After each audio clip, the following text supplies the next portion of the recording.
নমস্কার। আজকে আমরা ডায়াফ্রাগমেটিক ব্রিদিং অভ্যাস করব।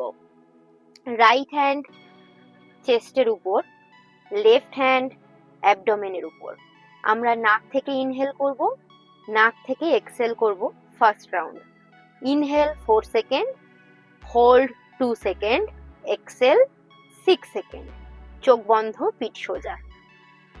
Inhale 1 2 3 4, hold 1 2, exhale 1 2 3 4 5 6. Inhale 1 2 3 4, hold 1 2, exhale 1 2 3 4 5 6. Inhale 1 2 3 4, hold 1 2, exhale 1 2 3 4 5 6. আমরা সেকেন্ড রাউন্ড অভ্যাস করব। নাক থেকে নেব, মুখ থেকে হা করে ছাড়ব। কাউন্টিং সেম থাকবে। চলো।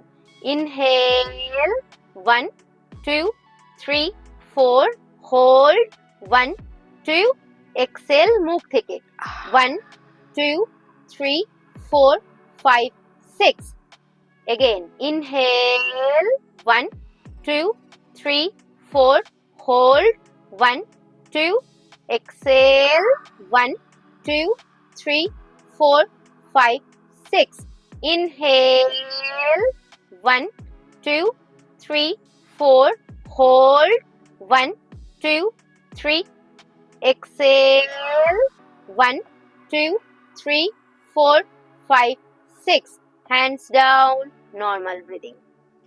ঠিক এইভাবেই আমরা 4 সেকেন্ড ইনহেল করব, 2 সেকেন্ড হোল্ড রাখবো, 6 সেকেন্ড আবার এক্সহেল করব। প্রথমে নাক থেকে ফার্স্ট রাউন্ড আমরা 6 টাইমস করতে পারি, 12 টাইমস করতে পারি।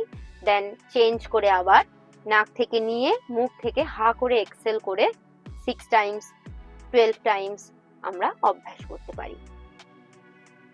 আমরা যে ডায়াফ্রাগমেটিক ব্রিদিং অভ্যাস করলাম তার কয়েকটি উপকারিতা সম্পর্কে বলুন। এই যে আমাদের বর্তমান যুগে সবচেয়ে বেশি সমস্যা সেটা হচ্ছে খাওয়া দাওয়ার পর হজম হয় না, কিন্তু এই ব্যায়াম করলে, এই ব্রিদিংটা করলে হজমে সাহায্য করে এবং হাঁপানি রোগী যারা তাদের জন্য খুবই উপকারী এই ব্রিদিং। ভ্যাগাস নার্ভকে সক্রিয় করে, তাই আমাদের হজম শক্তি বৃদ্ধিতে অনেক বেশি সহায়ক ডায়াফ্রাগমেটিক ব্রিদিং।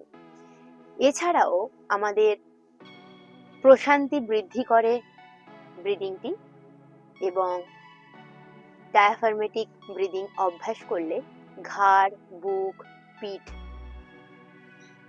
রক্ত সঞ্চালন বৃদ্ধি হয়। তো সেহেতু ব্যথা কমাতে সাহায্য করে। এমনকি মাথা ব্যথা কমাতেও ডায়াফ্রাগমেটিক ব্রিদিং অত্যন্ত কার্যকরী একটি ব্রিদিং প্র্যাকটিস।